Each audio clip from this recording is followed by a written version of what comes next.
historical experience of all the former lands of the Austrian Habsburg's realm, and that certainly includes what's today the Czech Republic, what was part of Czechoslovakia, what was Czechoslovakia, with the Slovak part from 1918 until 1992.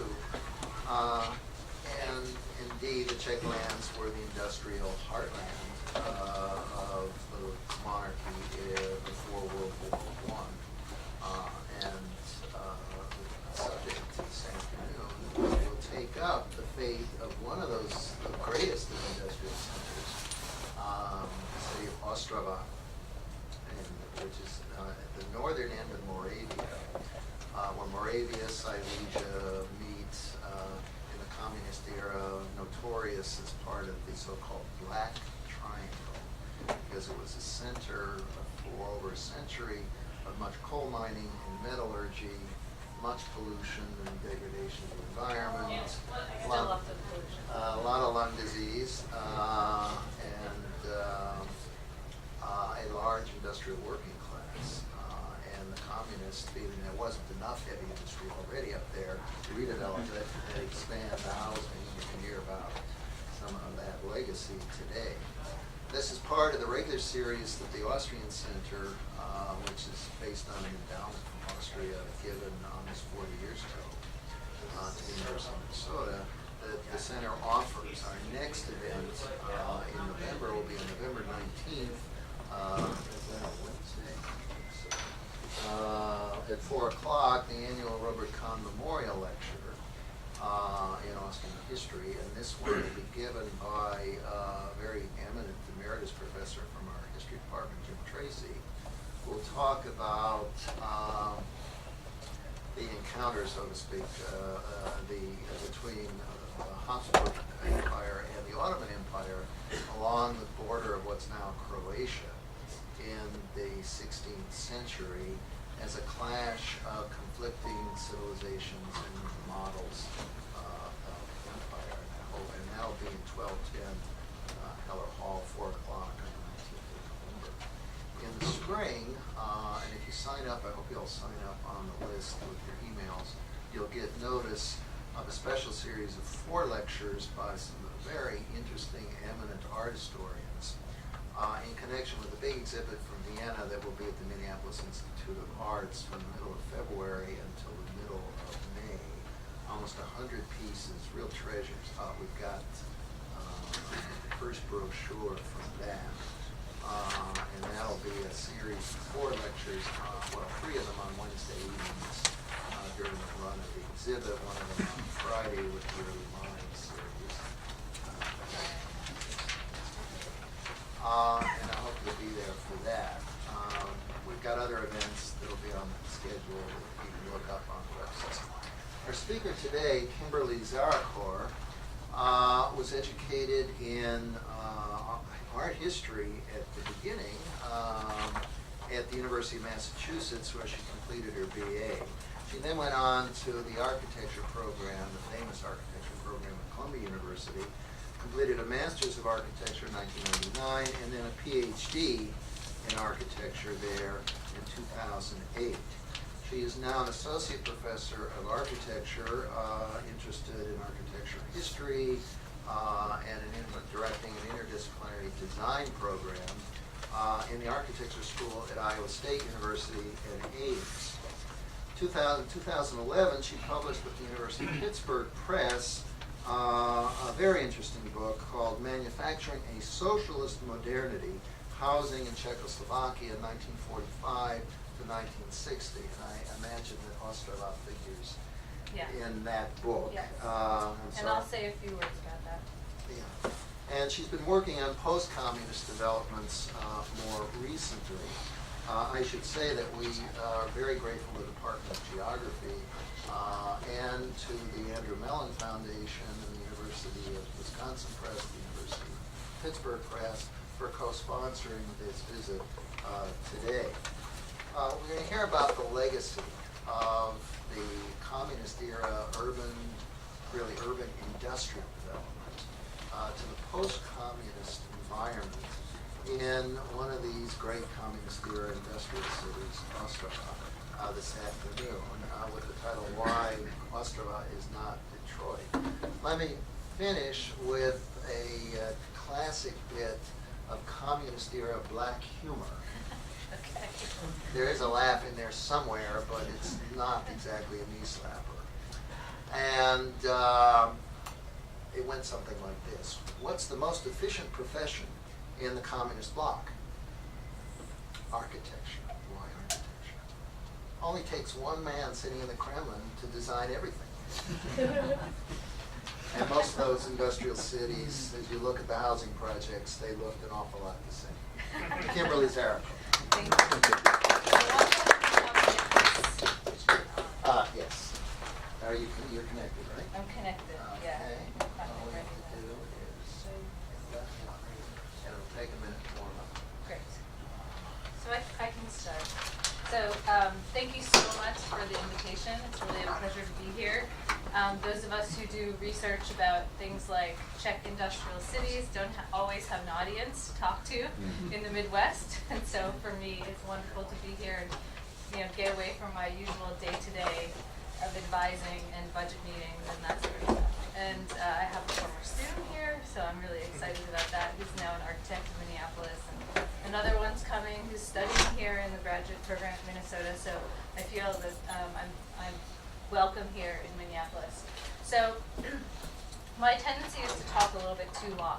And so what I'm going to try to do is start by framing some of my research, tell you some of my research questions, tell you a little bit about the project, and then show you a lot of material, but relatively quickly, and then we can go back through it if people have questions.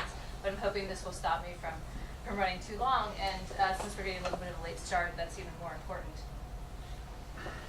So I gave my my paper this title that I think is rather provocative, Why Ostrava is Not Detroit, Communist Legacies in a Post-Communist Industrial City.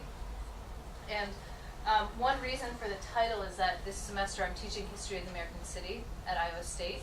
So I spend a lot of time thinking about American cities and talking about them, much more so than I get a chance to talk about my research. And Detroit figures as a very large presence in the conversation about industrial and post-industrial cities. And I think Americans feel the kind of that Detroit is this ominous thing, that it's so terrible, and is this the fate of other places, other American places? And we can also say that we imagine that somewhere out there are these post-industrial communist cities, especially the kind of unknown ones across the Soviet Union, that must look something like Detroit, or must have some qualities of Detroit. Ostrava, this city that I'm working on for this new project, that I've written about before and now focused in on more. Ostrava is the third largest city in the Czech Republic. It's relatively unknown to people here, but it is not unknown in the sense of the Russian Far East, something like that. But it is 3 hours by fast train east of Prague. It's an industrial city. It has a bad reputation. People thought that it was going to collapse. People thought that it was going to become a big slum, because once people had the chance to leave and they had the choice, people figured that everyone would disappear except for the worst off. And this has not happened, at least not in the way that something like Detroit shows us how it could happen. And so what I want to talk about today is some of the research that I'm doing about Ostrava, some of the questions, and why, for me, thinking about it in relation to Detroit helps to really elevate the questions, sort of set off the questions that we need to ask about post-industrial Eastern Europe, which is not just in the Czech Republic. Obviously, there's an interesting kind of blossoming of interest in this topic. There's a big conference coming up in Dunajváros in Hungary this summer, and it seems that 25 years out, this is now becoming the question as these cities rejuvenate. What do they look like? How is it possible? And why hasn't everything just fallen in on itself? So I often start talks about Ostrava with this image because for me it kind of encapsulates the challenge of writing about this. I am an architectural historian. I'm trained as an architect. I teach design. And if you look at a landscape like this, it's very hard, as Gary's joke suggested, to get excited about what we perceive to be this industrialized landscape of the repetitive buildings and a kind of lack of character in the architecture in the place, right? And when I look at this image, though, this is from 2012,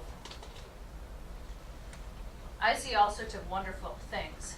And this is part of my research, which is to think about the post-industrial communist city, or just what a research group that I'm part of calls second world urbanity. So the urbanism of the second world. That one of the things that I see here that I get excited about is the idea of infrastructure. And I'm trying to think about infrastructure in very broad terms, but we see here roads for cars, roads for buses. We see a very functional and extensive public transportation system that still works in Ostrava. We see housing next to commercial space. We see pedestrian space. I'm actually taking this photograph standing on a pedestrian bridge that takes you from one side to the other, so that people coming off the bus or the tram can get to where they need without having to cross the traffic. And I see a lot of organization in this image, and I also see what I would call the everyday, or the term that I'm trying to use, the ordinary modernism of Eastern Europe. I gave this picture to Daniel. It ends up on the poster, and so I wanted to talk about it maybe up front to say that there's a whole set of questions to ask about these places, but one of the ones that comes to mind right away is how colorful they've become in a very strange and garish, and some people are unhappy about the quality of the color. But it is certainly the case that it's no longer gray. And just 2 days ago got a manuscript to review for an architecture journal that's very, it's an incredibly scholarly conversation about color in postmodernism in the 1980s in Czechoslovakia. So I'm sort of excited to dig in. So there is an emerging conversation about this. But what has happened is that the gray buildings have all been painted in all these different colors. And so when I go to these parts of Ostrava that people thought were going to be slums, instead I find this, which is very middle class, especially for Europeans. Apartment buildings, I wouldn't say well taken care of, but generally taking care of public space. People using cars, walking, not a huge unemployment rate, although it's been fluctuating around 12%, but it had spiked up into the low 20s, even towards 25%, and within the last 5 years it's gone from 8 back up to 12. So it's not a devastated place, and considering that it's this post-industrial place, that surprises people. So let me just quickly talk about the book. I am here in part sponsored by the press. They had a grant through the Mellon Foundation to publish first books in Slavic studies by authors, and I happened to time it right. And so I was one of the very first books that came out through the grant. And this is now 3 years old, but for me it's still extremely current. You know, you put all this time into your dissertation and your work, so for me still consider this to be my life's work, really. And it's a cultural history of the Panelák, really, as a building type. I don't know how many people here are specifically interested in Czech stuff, but it's the Plattenbau in East Germany, or any kind of prefabricated industrial housing.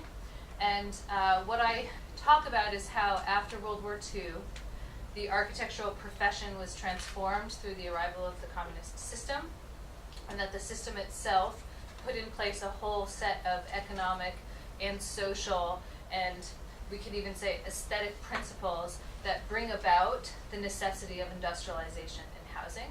Whether or not it was done well, to me, well, we can say it wasn't done well in literal terms. People don't get huge places and they're not fancy, but the success of providing millions and millions of people with modern housing is quite a feat, and something that is now getting a lot more attention in all parts of Eastern Europe. In the former Soviet Union, the quality is so bad and the situation is so bad with the current status of the buildings that I wouldn't consider it to be the same conversation. But here, these buildings are now where the middle class live, where the young family lives, where the aging population that brought their kids up in these buildings are still living, and 1/3 of the population of the Czech Republic lives in a Panelák, in an industrialized building. And in Bratislava, the capital of Slovakia, it's 85%. So it's the actual kind of existence of these buildings is extensive. So this research spanned my full PhD and into the first years that I've been teaching at Iowa State, and I try to dig out the kind of cultural context in which this building type emerges. In the course of that research, I spent time in Ostrava, which, as I said, is about 3 hours by fast train from Prague.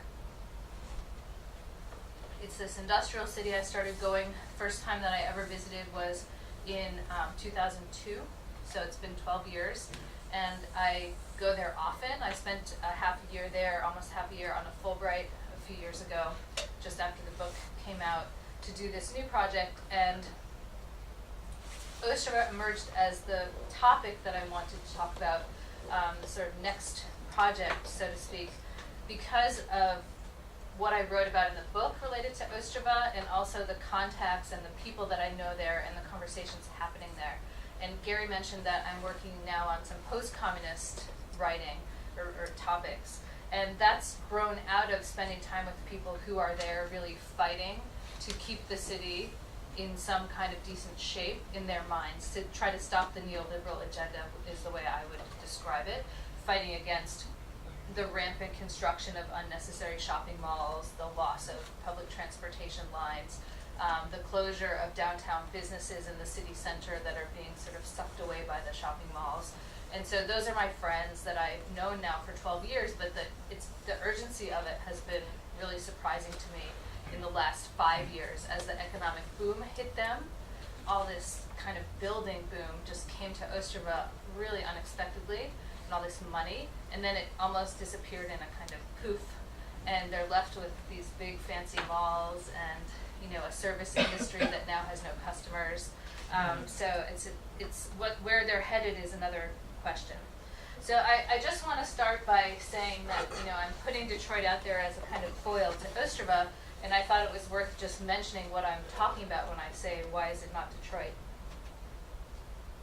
Detroit is the famous example of the complete emptying of the city, the abandonment of the industrial sites that are now, except for a few exceptions, kind of rotting in place. And the city was sized for a huge population. It peaked, I'm going to show you in a minute the population numbers, but the population got so big, and it's now down to about, I think, 40% of its height, but the city still has its full extent. And this is why Detroit has so many problems, that the city is spread out, its infrastructure is expensive to take care of, and there's no tax base, there's no people there, and they're not sure what to do. So I'm going to pop out here. This is one of the things that I wanted to do when I arrived and didn't have a chance, but, oh, that's weird. Okay, it's not, there it is, okay. Sorry, it's not mirroring, it's apparently sharing. And so I'm gonna fix it. Okay, hang on just a sec. I know what to do.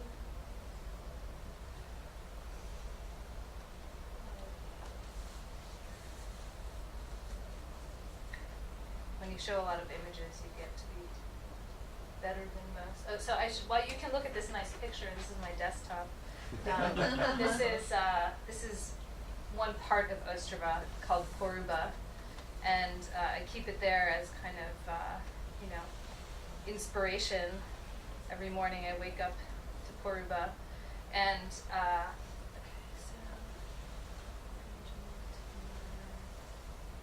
we go. Okay.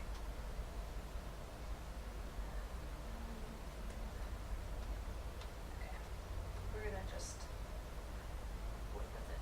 Okay. So this is Detroit population data that I wanted to show you. So now this is not how I want it to be. It's all funky sizes.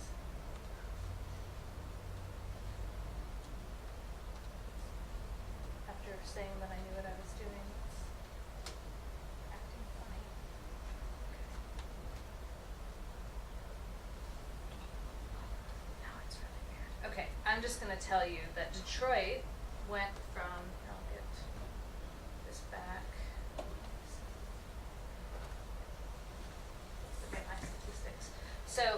Detroit went from having about 1.8 million people, and now it's 700,000. And that peak happened between 1950 and 1960. And then, you know, in the fleeing of people to the suburbs, and especially the white people leaving the city, they lost a huge bit of population just already before 1960, and it's just been this incredible slide ever since.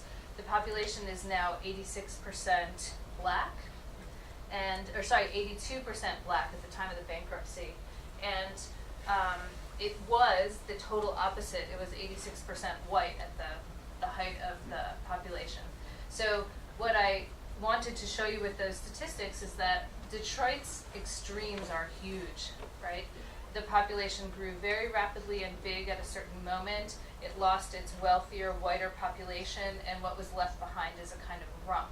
And so when people think that a post-communist city is going to suffer a similar fate, what I'm here to talk about today is that there are things about the post-communist city that say that this won't happen.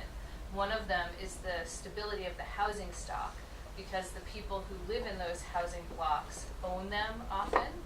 They cost very little money, and their whole social network is there. All of their family is there as well. And there's no impetus to leave. Some of them are moving to the suburbs, but they're not really leaving the metro very often. And so this contrast for me is about, in fact, a completely different history, a different kind of economic history, a different kind of industrial history, where when I find there are newspaper articles in Czech, for example, that say, is Ostrava becoming Detroit? Because as their population goes down, they're nervous.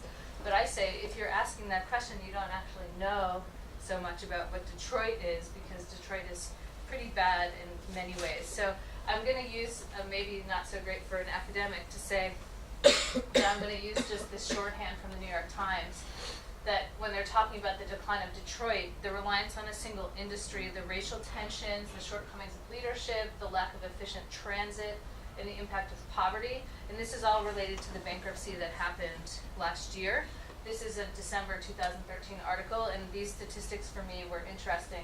82% black, 36% live below the poverty line, 27% of real estate is vacant, and it takes the police 58 minutes on average to respond to an urgent call, even an urgent call in the city. And so you can't feel safe. It's the most violent city in the country as of last year. And so all these things, to me, are the picture of the decline of the industrial city in of course, its most extreme form. And Ostrava doesn't look like that, and I want to talk about why, and I want to ask the questions about why that is. So here, I wasn't sure if it was necessary, but here we have the current map of Europe and where Czechoslovakia was.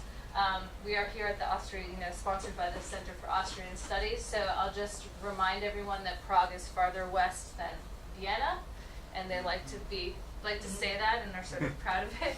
And so the map of Eastern Europe is a kind of nestled map, where Eastern Europe kind of nestled up against what we would call Western Europe, but it's not like a line drawn. And there's two countries here now, and Ostrava is actually close to the boundary. So here's Prague, and here's Ostrava. So it is now in a region, we might call it like a state-like formation. They change them sometimes. This is now Moravia Silesia, that's the state, Moravskoslezsko, and Ostrava is the largest city. As I mentioned, there's a fast train, and this, for me, this is an important thing because it's really brought Ostrava a connection that it didn't have. In order to get from Ostrava to Prague, previous to the fast train, it was a sort of 5.5-hour, 6-hour slower train, or it was a 4.5-hour drive south to Brno and then back up to Prague, because they never built a highway to Ostrava. And there's a sort of longer story about that as well. Everything used to come in by rail. And even today, the city has 5 individual train stations spread throughout the city. And it's a very rail-oriented place because, of course, it's a coal mining and steel mill town, and the rail is the key. So here we have the map of the industries as they looked in 1974, and I just wanted to highlight that Ostrava here is ferrous and non-ferrous mining and metallurgy. as its biggest piece. And it's also part of a regional group of cities. So here's Ostrava in the biggest circle, but some of you may know these names: Karviná, Třinec, Frýdek Místek. These are part of this regional group of cities, and one of the original conceptions in the communist period in the 50s was to think about it as a center city with its satellites. And so there are a kind of string of smaller cities that were linked by very frequent bus service, and even at times tram streetcar service. So workers could live sort of in the string of cities and work in the string of cities. And you know, there's Prague, obviously.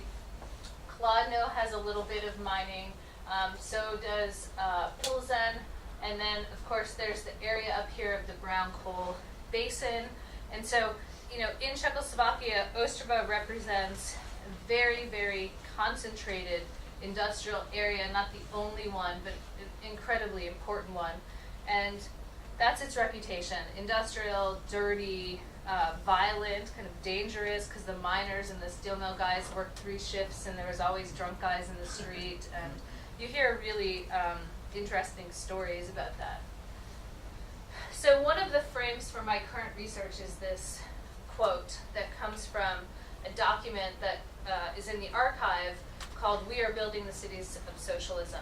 And it's a document that I plan to spend some more time with, a long document, but this stands out to me about Ostrava, and a friend of mine who also writes about Ostrava in Ostrava has noticed this quote as well, sort of pointed me to it, so I should give him some credit for that. But it shows you what I consider to be the dichotomy that my work is trying to think about, which is the relationship of the home life and the work life. So you can read the quote that the black should remain underneath Ostrava, in the places of work, but the apartments of the workers and their children should not have to be black. They don't want pit heads and blast furnaces in the middle of Ostrava's streets, and they don't want cables carrying baskets of coal above the heads of children playing. Okay, and I will show you what this kind of looked like and why they might be thinking about it. Actually, I'm going to do that first. So I'll go back to my other text slides. So the reason that Ostrava has a steel mill industry is that the coal mining happens actually in the same space. They found coal in the late 18th century. This is part of the same coal seam as in southern Poland. So if you're familiar with Nova Huta and the whole kind of Silesian mining and steel mill industry, this is the same area. It's 10 kilometers to Poland from downtown Ostrava. So we're really part of that coal seam. And in 1828, they founded the Vítkovice Iron Works. This is just an old postcard that I found in the local bookshop. And then when I first started to go to Ostrava, the blast furnace site of Vítkovice was being considered for industrial heritage tourism. And in fact, well, don't laugh because now it is. And I will show you what that looks like. But when I first started going, I stumbled upon one of the first open houses that they had, open days that they brought people in to sort of check the place out. And they had just shut things down in 1998, so it was only, 14 years later. But everything was just there, sort of sitting there. And when I first went, you were crawling, you could crawl over all these really dangerous things. Now it's got, now it has all kinds of pathways and hard hats and stuff. But that took a little while to come. So the blast furnaces way predate communism. So 120 years before communism, they're already making iron and then steel. In Vítkovice, the Rothschild family was involved here. The Archbishop of Olomouc was actually the one who first started it, and then the Rothschilds bought a long lease from the Archbishop. The other important thing about Ostrava is that it was not just a literary kind of flourish to say that pitheads were in the middle of the street. Here are the pit heads of Shalamon and Ninjik mines in the streets. So Shalamon, this is, just part of the city, and here's the pit head. The pit head is the mechanism that moves the elevator up and down the mine shaft, the coal mine shaft. So this is something I didn't know so much about, but it's a kind of marker of a coal mine. And they were dotted all over Ostrava, and these are 2 of the famous ones. This no longer exists. The Shalamon pit head and the Shalamon mine actually were destroyed and they put housing in that space eventually. This one at the Yinjik mine still stands. It's just a pit head. There's no more coal mines in Ostrava. They've put concrete over all the shafts. But this pit head stands very close to downtown. This is the city hall back here. And it is now in front of a closed up communist era hotel that was just behind the pit head. The pit head's kind of sitting there. A few years ago they closed the hotel and they planned to put a shopping piece behind it, like develop it into shopping, and then it fell through. So now you have just a closed hotel with a big wall of graffitied billboards, and then the pit head sitting there. But to people who live in Ostrava, the pit head is part of their everyday. And the one of the things that I like to point out that's different about Ostrava than someplace like Pittsburgh is that the coal mining and the steel mill happen literally in the same space. So you have the coal mine, the entrance 100 yards from the blast furnace in Vitkovica, for example. And so it's a different relationship of the coal and the steel than the coal that comes out of the Pennsylvania mountains and down the rivers into Pittsburgh. So this is the central bus station in the 1960s with the Vitkovica blast furnaces in the back. And this comes from a book called Ostrava in Color, and it was celebrating Ostrava. It doesn't look like really a celebration, but they were proud. They have always been proud, and are, this is very important. They're proud of their industrial heritage. The coal baskets were a literal thing. This is what are called lanovki. They're little baskets of coal that went on ropes or some kind of system, like a ski lift system, a funicular system, where the coal, instead of being put onto trucks or onto rail cars, was just put in these baskets and sent over to the local steel mill. They were close enough to do that. So they had all these strings of baskets all throughout the city, and they would put a net underneath so that the coal doesn't fall on the kids. But this is literally, part of their environment. And then another example is the Karolina Coke plant. This is a piece of the city center. This is a kind of nice 1930s building. And this is the Coke plant. And Coke is a necessary, very dirty to make, very difficult, very polluting and chemical intensive part of the steel making process. And they needed coke plants to make steel, and this one happened to be right adjacent to downtown. It was so polluting that in the 1980s they actually dismantled it before the end of communism. I think it actually came fully down like in 1987 or 88, and there was a big just space there. So just quickly, to go back, I want to ask some questions in my research about how to think about Ostrava in relation to its socialist past. So this is, for example, one question that I'm wrestling with, and these are some of the answers that I've come up with. If this quintessential socialist city, because that's how we would think about Ostrava, is in fact a 19th century industrial city, expanded with more capital investment in this communist period, what's particularly socialist about it? So the things that I've come up with are the ambition of the design work and the quality of execution, which I would say is mostly very poor. So not ambitious in terms of design, quality, and not executed well. The lack of alternative models and almost no aspirational culture around the domestic realm. And for architects, this is important. I live in this half history, half design world, and the idea that people didn't aspire to better quality housing is a little bit of a different way of thinking than we have here. And the reason that there was no aspirational culture is because there is nothing else to aspire to. Everybody gets a prefab apartment. That's what you got. And you make it as nice as possible, and they are immaculate. If you ever visit inside of a prefab apartment building, people keep the inside of them at least in the Czech Republic, extremely immaculate. But you cannot think of yourself moving to the suburbs. There is no escape like in Detroit, where, as if you don't like your neighborhood anymore, you move out to Bloomfield Hills. But Kimberly, what if the high-rise prefab Pontiac is in the suburbs? So I'll talk about that a little bit, but essentially essentially the suburbs as we understand them didn't really exist. The city expands, and it expands into districts in which there is more green space that we now maybe read as being suburban, but at the time were integral to the city and is the urbanism of that era. It's a kind of still a city.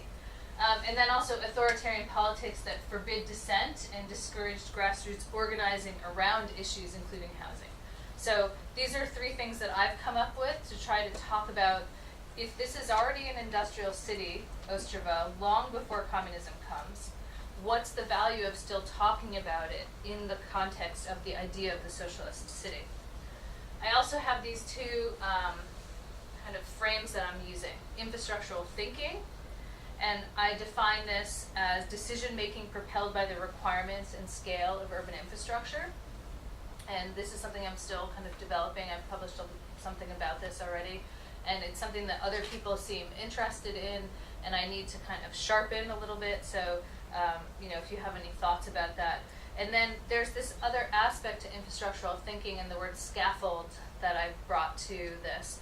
So the question is, or the statement is, if the basic infrastructure for future growth was established during state socialism is a kind of scaffold onto which other economic systems can be attached and activated, then the socialist city might be best understood as a set of connections that organize a multi-layered network of urban life. So what I'm trying to suggest is that because communist urban planning thought about infrastructure in a very long-term way, like planning, the actual act of planning was a long-term effort, and they had control of a lot of the money and a lot of the space. You were able to think out in much different terms than in a market economy. And I'm positing that there is something that we can identify as this scaffold that the communists created, that now that communism is over, it's still there, and it's still organizing patterns, and it's still helping the city to be very stable. And this again goes back to why I'm kind of setting Detroit there as a contrast, to say that this embedded, however you want to talk about it, a scaffold, something embedded in the city as a space, as a place, as an set of infrastructures, that this is what is holding these cities together in a way that is unexpected, and that we should kind of dig into that and think about it. And there's a big looming question for a lot of us working in this area. I was just part of a conference, and this is a question I posed to that group, which is, does Second World urbanism end with the political regime? And if it doesn't, how do we characterize it and study it and make our research relevant to the future if they're no longer in the Second World, right? Because for most of these places, there is no more Second World. Okay, so this is what Ostrava looks like now. These are my photographs on a very typical gray Ostrava day, but I like to show them in the grayness because otherwise you don't get it. This is what it always looks like for the most part, except in the summer. So look at the rainbow of all these colors. Ostrava has a few Ponelocks downtown. We're downtown. This is sort of 1910s to 1930s city center architecture. And then there's kind of Ponelocks and other bigger buildings spread around. If you look in the other direction towards Vitkovica, this is what you're going to see. It's the 18th century church. The historic city center starts right over here. There's a 13th century medieval square in Ostrava that, at that time it was a small little place. It was a small little place until the mid-19th century. And here is the famous silhouette of Vitkovica that they now use as a kind of tourist logo. You can buy t-shirts and bags and mugs that has this silhouette. And this is something I'm going to talk about at the very end, which is a new shopping mall called Nova Karolina. And it is on the space, the literal space of the Karolina Coke plant. So where they took the Coke plant down, they now have this extremely luxurious shopping mall. If you look in another direction, if you look to the southeast, you see this. This is the still operating steel mill of New Mill, Nova Hoot, that is now ArcelorMittal Ostrava, which is the world's biggest ferrous metal. I don't know what the right word is for it, but it's the biggest steel and metal producing company in the world. It's owned by a Pakistani who lives in England and headquartered in Liechtenstein or something for tax reasons.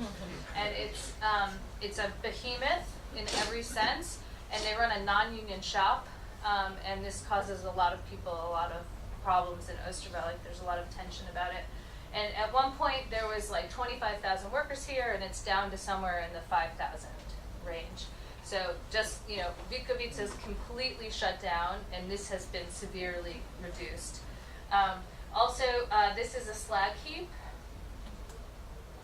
These are recreational spaces in Ostrava. A slag heap is the industrial waste that's produced from making steel, and they dump it into these hills, and eventually the hill gets covered with kind of growth because there's organic material in the slag. And people in Ostrava use it to hike, and they like walk up there like a scenic walk up the slag heap, and they're very attached to them as kind of park spaces. There was, now closed, the last Coke plant was kind of hiding behind this hill in one of the neighborhoods. So now is when I'm going to fly through a lot of stuff to show you, because I'm already getting to where I'm talking too much. Here's the map from the city master plan, which is 20 individual volumes of text and images that you can see in the Ostrava Municipal Archives. This is the master plan from 1955. And for me, this is a real starting point for this new project. People describe Ostrava as an agglomeration. You can check it's agglomeratsa, so it's really the same word. And it is not like a traditional Central European city. It's not radial, the center's not the center, nobody goes downtown to think of it like a city center. It's full of neighborhoods, districts, and they're all woven back together with the public transportation. And I have, in my research, I think about the city as having three parts. This is Poruba, which eventually gets very big. This is Ostrava South, which also gets very big. This is Vitkovice, where the old steel mill is. This is where Nova Hoot, the new mill, is. And this whole area is Silesia, and it's kind of hills with lots of little coal mine stuff. And this is the historic city center. So you have historic city center, Poruba, which is 1950s, and then Ostrava South that starts being built south in the 40s, but really picks up speed in the 60s, 70s, and 80s. Here we can see, when they're mapping the region, this idea of the set of cities. So here is historic Ostrava. This is where what in this map is called Nova Ostrava, but what will become Poruba is in the map. This little tiny bit of neon where it says Nova Miesto Bludovica, this is the first settlement in what will become Habirjov. The word in Czech means miner's town, and it's the youngest city in Czech Republic, founded in 1955, and now there's a whole city here. But in this map from the early 50s, they're still just talking about it as one housing district. And then out here we see Karvina, which is also going to become much bigger. So this is, the map here is actually part of the mapping of the coal basin. And the logic was map the basin very closely and try to put the housing in the pockets where there's no coal under the ground. And they were very concerned about that because they know that the houses start to fall into the ground because all of this is underground mining, and there's a whole conversation about the settlement, and one building fell 30 feet down into the ground and one church. So they knew that they had to be careful about it, and so they were doing all these maps. So here we have a contemporary image that helps you to see the agglomeration quality and also the set of cities in the area. Here's the main part of historic Ostrava. I'm circling the very old part. Here's Poruba. This is what we will call South City. And then we have Habirjov out here, Orlova, Bohumin, Luchin. These are all little towns sort of scattered. And even farther out here is where you get Karvina and Shinats, which have more steel production. This is the design for New Ostrava. This was in my book, this piece about the 1950s. This is a Czech architect acting like he's a Soviet, and he was a known Soviet-ophile architect. It's a hard word to say. But he designs this, and the original intention is to completely knock down the historic city center and rebuild the entire city to the west, where there was no coal under the ground and where the air was also cleaner. So they have a huge pollution problem here. And so this is originally this big intention for a whole new city. If any of you know about Most, the Czech city Most, they actually did do this. They tore down the historic center and moved everybody. Eagle Glassheim has a really nice article about it, if anyone's interested. This is the original plan for new socialist Ostrava.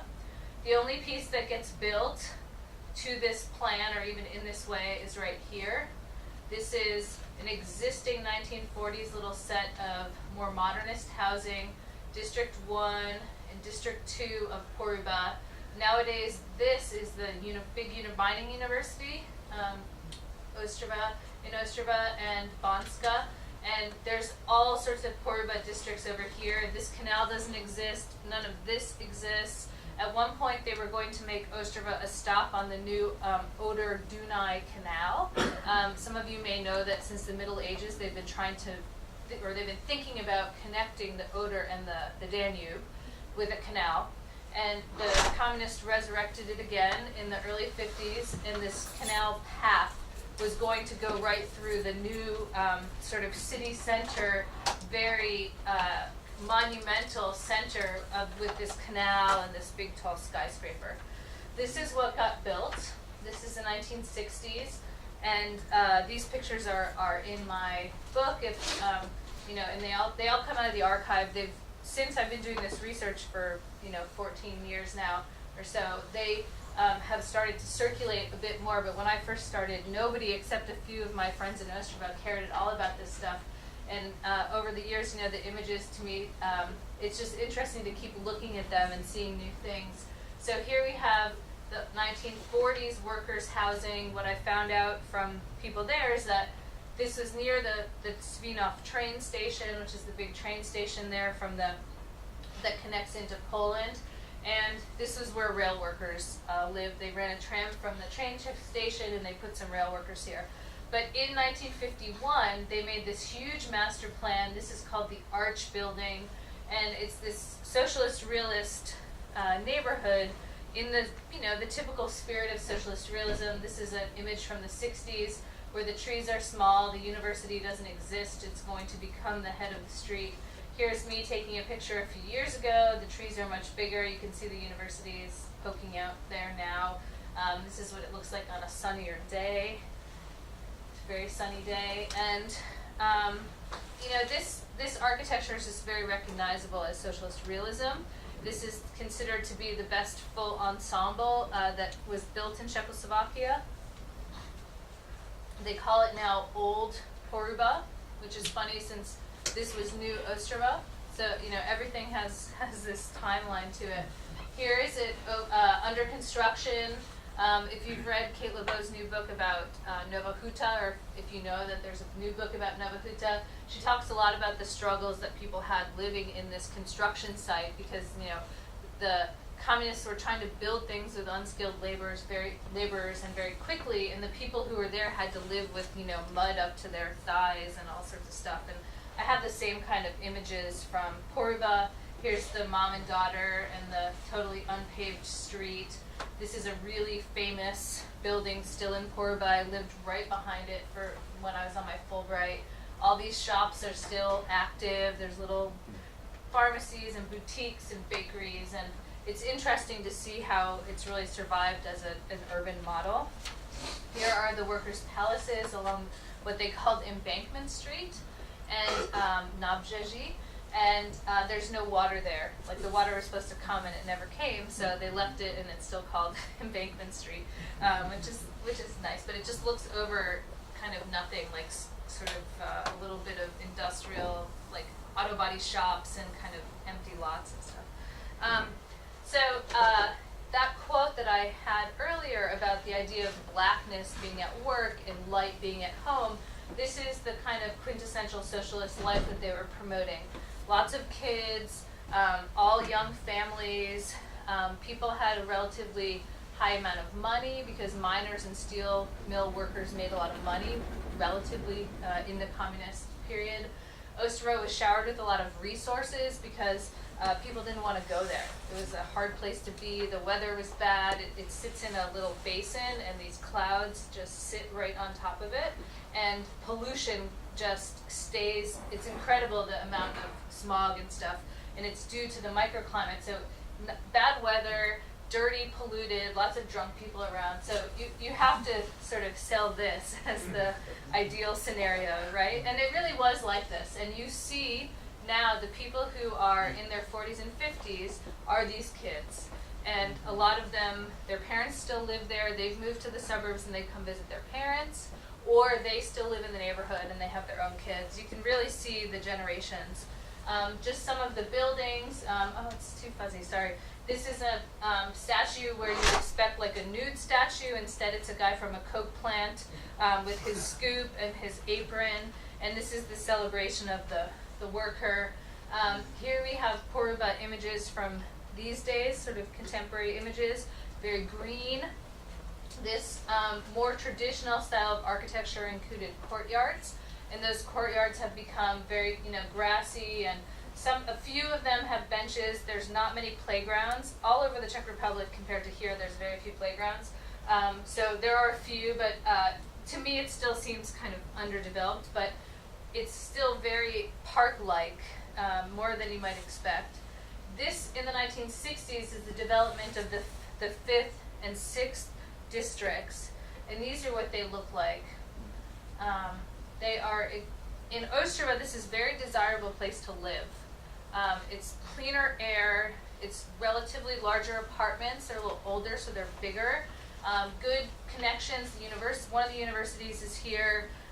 It's kind of, it's middle class, but it's considered to be desirable, if that makes sense. Here's a 1960s version of the local shopping. Here's a little renovated shop.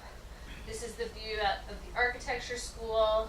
You can see these high rises. They still have graffiti problems and stuff, but it's a very, I would say this neighborhood in particular is sort of quiet and leafy, and people consider it to be a decent choice. There's big box stores on the edges now. This is right near the architecture school. It's a huge Globus supermarket, and you can take the bus, but you pretty much have to drive there. So very quickly, just to show you South City. So here's the historic center, 13th century square in the middle, and still the place where the building happened until 1930s. Then we have Poruba here. This is the Socialist Realist District. And then at the top of South City right here, we have in the 1940s buildings like this. These are obviously newly painted, but or what you want to, I don't know what you want to call it, newly colored. One is nicer than the other, I think, but the fact that they're next to each other is a little horrifying. But each door gets to decide its own color scheme, and there's no architects involved, and there's no regulation involved. It's considered a kind of like an ornamentation of the building that you live in and own. So this is what it looked like in the 40s. This is what it looked like in the 60s. And here again, we have the layers of infrastructure, pedestrian, road. This is a tram line with like 6 or 7 different trams come to this place. This is a kind of warm November day, very functional, not very high end, but very middle class. No elevators, but these kind of intentionally designed easy to use steps.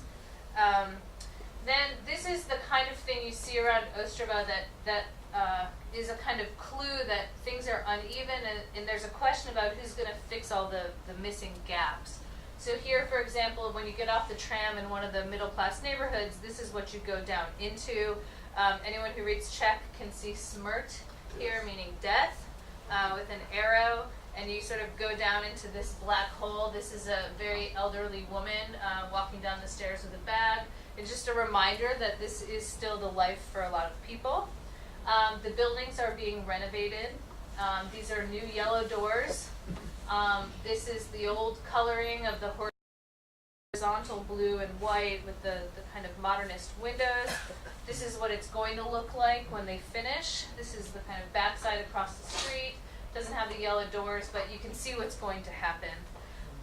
Here is a playground. I chuckle every time I see it. I have little kids, and this slide has no slide and has been kind of moved onto the pavement here. I'm not sure why there are what look like kind of water drainage tubes on the playground, but this is what it looked like, 2011. And the back side of this building was being renovated while I was there, so it was important to me to get some shots of what it actually looked like because it's disappearing. This is disappearing completely. So here's this another part of a similar neighborhood, an abandoned fountain. Some of you probably know 5% of every budget for the housing estates went to public art, and this public art is now in disrepair and sort of not part of the conversation in the renovations. This is how the renovations happen. These old buildings get styrofoam, polystyrene that gets screwed into the old concrete prefab facade. It's then put a mesh layer with stucco on top, and then the color is painted on top of it. They also typically replace the windows, and in buildings that have balconies, they put new balconies. That's what's happened here. You can see. So they start with the hard stuff first, and then the door's already done, and I'll show you why in a minute. So also in Ostrava, you have this patchy quality of the old housing stock is still there. They didn't tear it down. And then they put these big buildings. These are what the middle class neighborhoods look like. They also have these kind of spaces that in the United States we'd be very anxious about, that a kid might hurt themselves, or there's like metal and all kinds of sharp stuff, and nobody's taking care of it, and nobody knows who owns it, and nobody cares about it. They also are painting the buildings in horrible colors. I consider this the ugliest building in Ostrava, with the green and the brown. This is what the building looked like, and this is what they turned it into. They get a discount on the project if they allow them to put the banner of the company that did the work. Here's South City, the kind of center of South City, with all these buildings that have been renovated. You can see the trams, you can see the buses, you can see the newspaper kiosk. And what I'm trying to say about these cities is that this is all the plan that the communists had to make neighborhoods that were livable to a certain degree. A store that you could walk to, a tram that you could take to work, a school that your child could go to close by, and that this logic is still embedded inside of the post-industrial, post-communist, post-industrial city, post-industrial, and that this is what is keeping places like Ostrava from collapsing, basically. There's a lot to be said about whether it's sustainable, because it is right now. There's a lot of service economy. These are another favorite because they're so crazy that anybody would do this to their apartment building. But is it sustainable to have a service economy where people stay out of inertia? They stay because they own their own apartment, and it's a place that they're comfortable. But are their children going to feel that way? And where are we going to be in 20 years? That's kind of a question to me. Here we are 25 years after 1989, and maybe where we're going to be in another 20, 25 years is a question.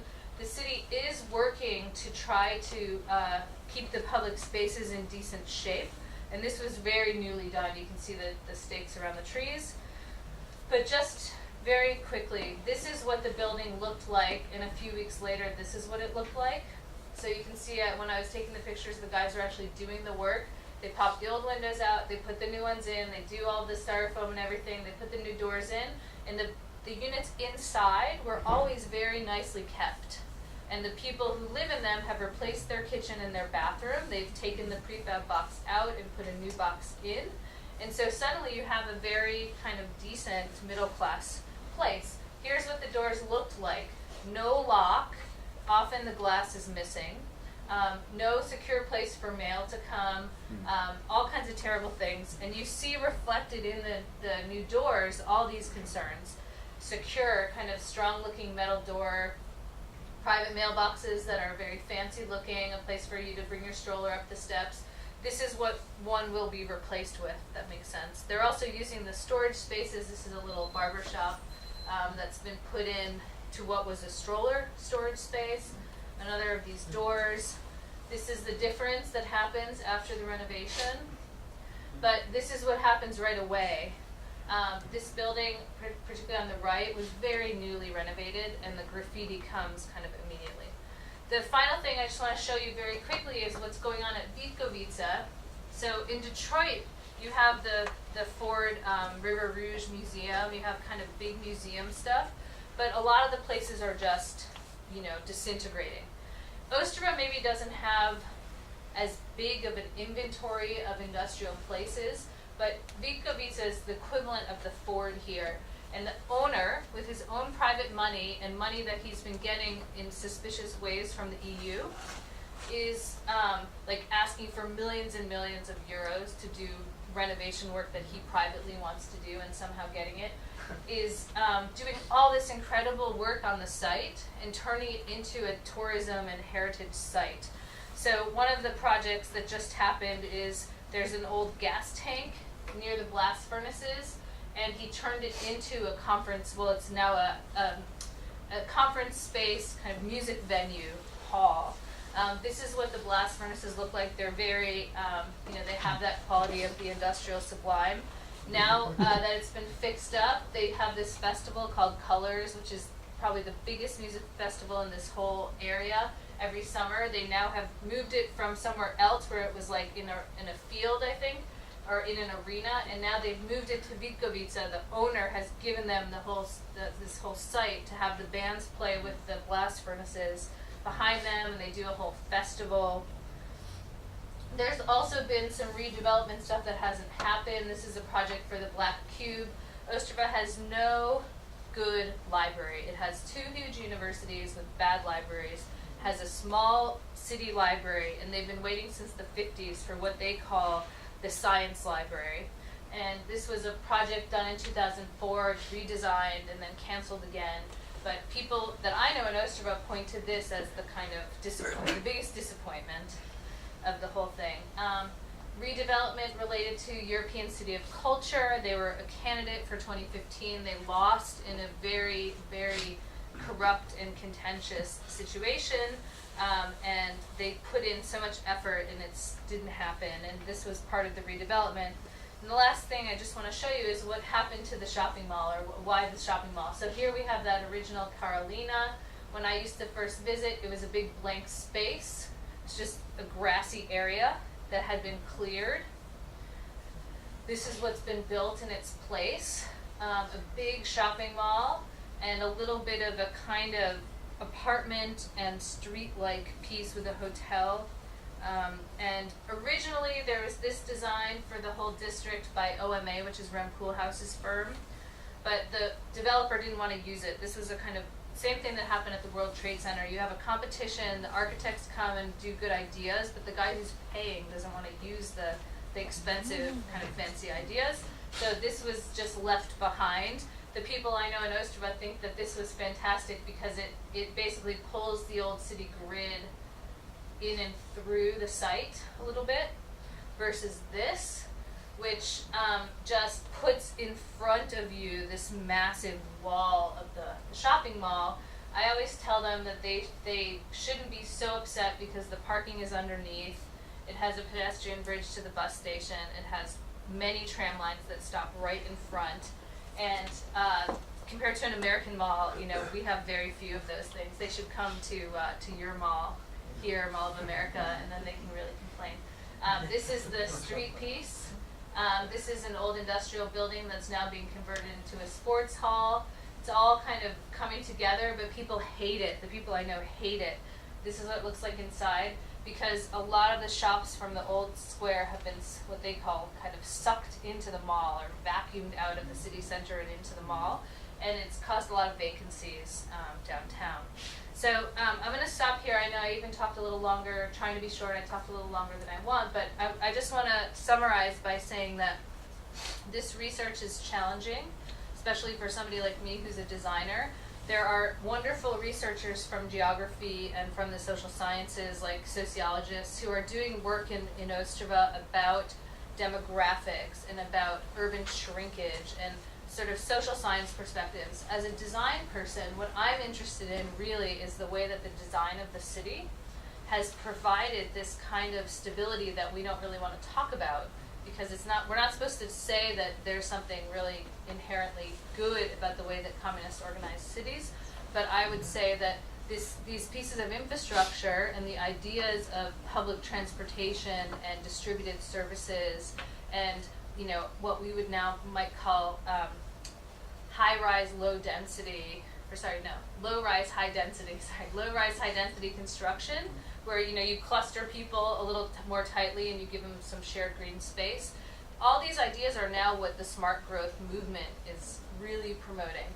And we can find all the principles of smart growth in these 1950s era cities.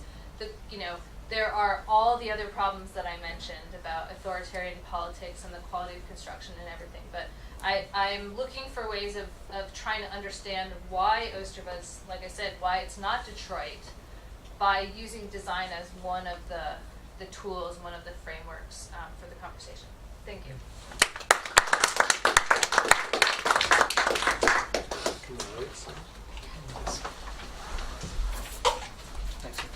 I hope you'll have questions for me. And anyone who wants to go, please go. Don't feel like you have to sit. And anybody who wants to stay, I'm here for all kinds of questions.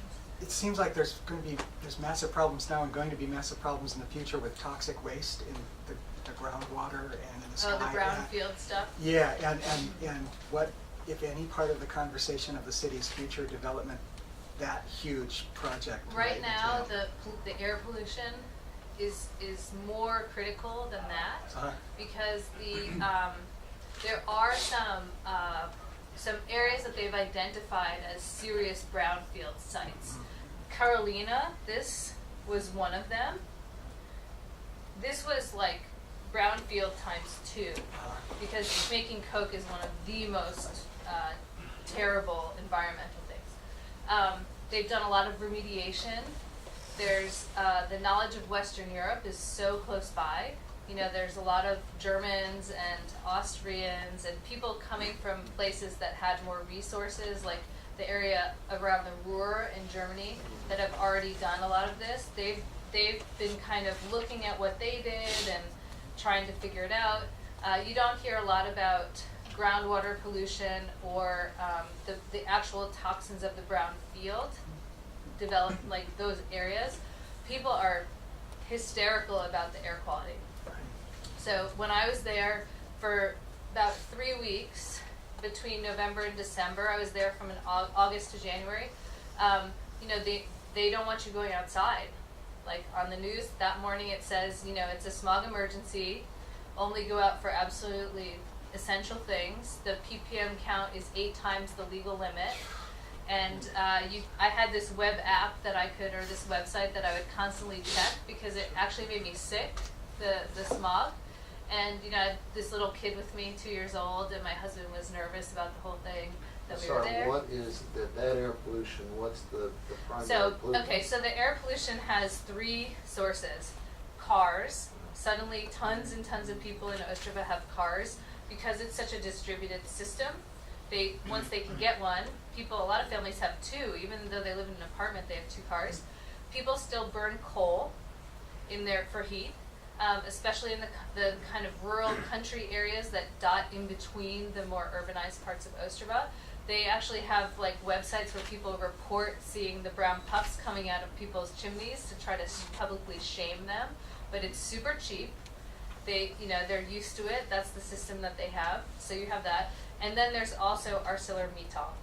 And they also have the pollution that blows south from Poland. The Czech politicians are always blaming the Polish factories and saying that in Poland they don't do enough, they don't fix it enough. ArcelorMittal it's very complicated. They really do keep putting in more filters and new stuff. And people that I talk to, me included, we're just not sure if ArcelorMittal is a bad actor or not, if that makes sense. You know, we don't know. we know that it's a big steel mill, and that steel mills try to cut corners.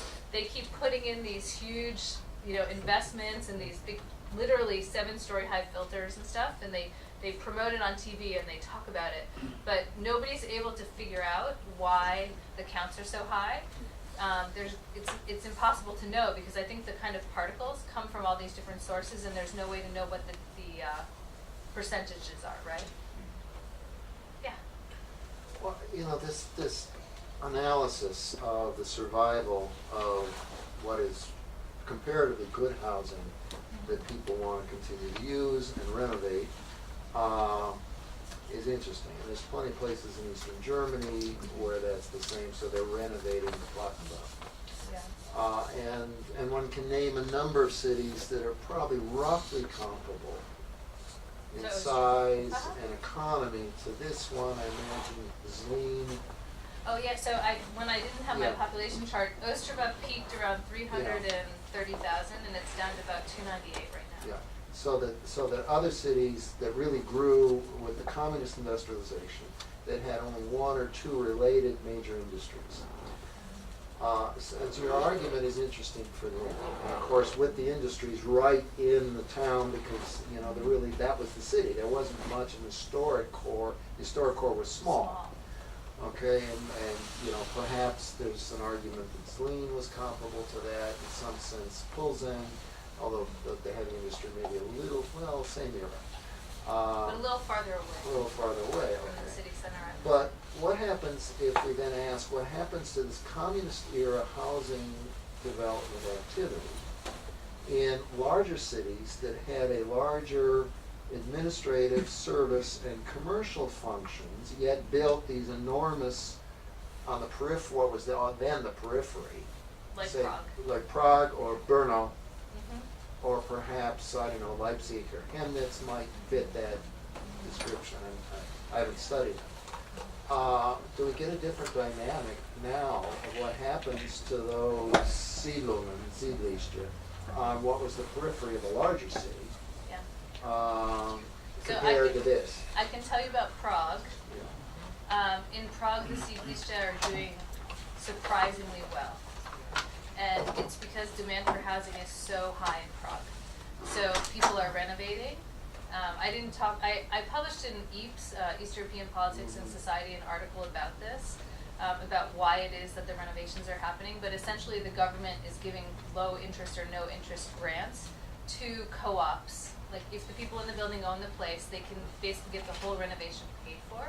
And so you're seeing people where they are doing these big renovation projects also in Prague. So if you go to Jižní Město, I don't know if you've been there recently, but it's becoming more middle class, because people who are in their 20s and in their 30s who have no grandmother's apartment to take. Those of you who study this area know that you always meet these people who have inherited big, beautiful apartments from their family. Once those are done, because either there was too many kids in the family or there never was one or whatever it is, they're moving to Jižní Město and places like that. So this south city of Prague, where it's 20 minutes to the center on the metro, where the cost of the apartment is affordable. The green spaces have gone through a massive renovation. I don't know if you know the big piece of Jižní Město that has these hills that were actually done by an artist. And this has been completely renovated recently and kind of fixed up, and the pavement is beautiful. And if you go there on a nice day, there's kids flying kites and rollerblading, and it looks really nice. So what's happening in Prague is the demand just to have any place to live is creating the market for these districts. I think that Petržalka in Bratislava is another example of that. It's right across the river from the city center. It had a big empty zone. Those of you who were there before 2000 know that there was this big space between Petržalka and the city where they never built the pieces of the commercial district that they planned. Now that is a giant shopping mall, and it's literally filled in the missing space and filled in the missing need. And Petržalka is getting fixed up. There is the fundamental problem that the apartment apartment units are tiny, right? The little Petrzalka apartments are like 700 square feet with 3 bedrooms. You know, they're like these tiny little boxes. What some people are doing is buying 2 and taking out, in Petrzalka, for example, not all the walls are structural like they are in the earlier Ponelocks. You can take the wall out, and some people are making what we would call a loft apartment out of two Ponelock apartments with the partitions taken out. They buy a new kitchen and a new bathroom, and they have a kind of what we would consider mid-century modern apartment with very nice finishes, and it's amazing. There's whole magazines just dedicated to the renovation of the prefab apartments. Thank you. This was really interesting. I really like the Thanks. imagery in particular. Thanks. And my question kind of builds off of Gary's to a degree. I'm wondering if you could speak a little bit about the comparative legacies with post-communist cities, for instance, like Ostrava, with those in former East Germany. And just for example, I lived in Berlin for almost a year, 2 years ago. And one of my favorite things to do was venture out into Brandenburg on the weekends. And so I ended up in places like Eisenhüttenstadt and Cottbus, and I found that in some cases I had not heard of these places until I'd gone, but I found that these cities were still thriving in some respects. Frankfurt an der Oder, for example. So I'm just wondering if it's similar. So I don't read German very well. So for me, I haven't been able to dig into the academic literature, but I can tell you this conversation comes up a lot. There's a couple differences. When Germany reconnected, the economy in the East was really bad. And if people wanted or could, they often moved to the West, at least at the beginning, right, in the 90s, which left the eastern part of Germany depleted of its, let's say, intelligentsia and its elite for a while. I think people have moved back and Sure. interesting things are happening. Sure. But for a while, there was a kind of emptying, and the economy totally collapsed. And so West Germany was there. There's no language barrier, very strong economy, and it kind of received the people. Sure. In Czech Republic and Slovakia, there was no West Germany for them, Sure. right? So this is what I was talking about, that people have stuck to their spots, like they've just stayed. Sure. And that meant that they invested in ways that other people didn't in East Germany if they left. It's also the case, I think, in former Czechoslovakia that people tended to have a longer history in the places where they were. I think in East and West Germany, because of the split and all kinds of historical things, there was a lot of people moving around, and they might not have felt, like my friend in Ostrava, who's another architectural historian who's from there, he's like 8 generations in Ostrava. And that's a different relationship to a place than a family that moved there in the 50s. Of course, right? certainly. And so that's one thing. What's going on physically in East Germany, from what I understand, is there's a lot more, the money that's being put into the renovation allows them to do more significant things. They're actually pulling the panels off of some of the buildings and completely replacing the front panel. So instead of just covering it in polystyrene, they're putting a whole new piece, and then the building doesn't look anything like itself, right? Sure. Like totally something new. The other thing I hear is common is they're reducing the number of stories. So a building that was 6 or 8 stories, they might take the top 2, 3, 4 stories off. And then you have a 3 or 4 story building. None of that has ever happened in the Sure. Czech Republic. So when I was there in 2011, at that time, there's only one Ponelock that I knew that had been taken down for aesthetic and kind of design quality issues. Like a town didn't want this Ponelock near their historic square, so they took it down. Where was it? I need to find out. It's not a big city. It's I want to say it's Kroměříž. Yeah. So nobody is taking Ponelocks down. Not like so in East Germany, they're reducing the number. They're taking some of them away, and they're sort of resizing the neighborhoods to the demand. Right. So now you have greener, more open, low-rise I mean, they have solar panels on them. That's what I was amazed with going to some of these locations. It was amazing to see. So the economy of Germany and the dynamic of Different, East and West Germany is so different. Yeah. but I would say that the Czechs have had they've decided to retrench, like they've like stuck in place, done minor renovations, and sort of frozen it a little bit in time, but now very colorful. And they're just, a lot of them are now just hoping to be able to move to the suburbs eventually. Sure. You know, like I'm talking about this as smart growth and all this stuff, but they would love to have a little villa outside of town if they hit, you know, if they hit it big. And in Ostrava, that's what's happened. There are some real suburbs, like with little American-looking Oh, yeah. little McMansions. McMansions. Yeah, and there's some wonderful geographers and sociologists, Czechs, who write in English about this. There's a huge bibliography on that topic, like on suburbanization and social segregation that I can, like, if people are interested, I can give you a few names. But I think that that there is the feeling that you can be stuck in a place like Ostrava until you have enough money to go. But I'm saying that in the meantime, they've made these neighborhoods relatively livable. Sure. You know, and it's not what people. One little anecdote is that before he died, Jiří Musil was in Ostrava, and I was with him for a day. We had never met. He knew about my research once I told him. I don't know if you guys know who he is. He's a very famous Czech sociologist, and he died unexpectedly. Well, not unexpectedly, but when I met him, he didn't say he was sick, but he was dead within the year. And we were driving around Ostrava, and he had written about Ostrava and done a lot of unpublished research, he told me, in the 60s. And we drove around the whole day to parts of Ostrava I had never seen, because they were sort of far out and not accessible by the public transportation. And he said to me, I cannot believe it's not a slum here. You know, like we'd arrive at all these places that he knew, and he would just say, I can't believe it.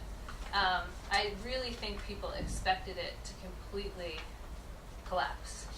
And you know, you've probably heard about Most, if you know. Well, about this. Eagle was here and gave a talk several years back. Okay, yeah, so Most is the city where they tore the historic city down and they put the new city up. And pieces of that new city are slums. And they're basically filled with Roma who have busted out the windows and like live in it like it's a kind of completely bombed out district. There are a few examples of that in Ostrava that I didn't talk about, but it's not literally on the periphery, but peripheral, in my opinion, to the conversation, because the Roma community has its own set of issues that are so complicated that I can't, in my research, sort of accomplish that also. But I think that, yeah, it's just surprised some people. The people there, maybe not so much. They love it. They're so proud, and they have a dialect, they have an accent, it's like Brooklyn. A couple of footnotes. We've gone an hour and a half. I'm sorry. You know, the Nouveau Riche are looking in some of the big cities in the Czech Republic for the great new villa on these tiny plots. And you get even almost like gated communities out in the periphery of Prague. Yeah. And these ostentatious villas, as we're used to in some districts I won't name. And a Czech friend of mine who inherited from the parents a great apartment right near the Prague Castle calls the style of the new places entrepreneurial Baroque. Podnikatelské Baroko. Right. And another footnote, Vikovice, in the small world department, the great steelworks, the glass furnaces, Vikovice. In the 1890s, the CEO was a great industrial entrepreneur who built himself a very big house in Vienna and raised his children there, surrounded by the arts and learning. Papa's name was Karl Wittgenstein. The sons were Ludwig and Paul Wittgenstein. And I don't know if his name shows up in Ostrava anywhere because he was Austrian, he was German-speaking, and he was Jewish. But you know, so the Rothschilds were the owners of Vikovice for a long time, and there was the Eislers is another family, Jewish family, that ran Vikovice in the 30s, and the daughter was there's architects in the family, and there's a kind of architecture connection to the Eislers, but I think they know this there, that you know they generated a lot of Viennese wealth, and you know, but they want to they still want to celebrate the working class history. Sure.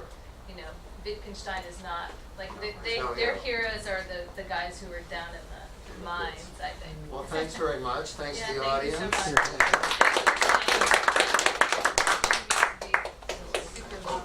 Okay, great. And if you could all just please take a second to sign out for us so we can justify buying the snacks. Thanks. Just for you, Kevin. Just for me. I just need your signatures. I just collect pieces of paper with people's names on them. More German than you know. Yeah, exactly.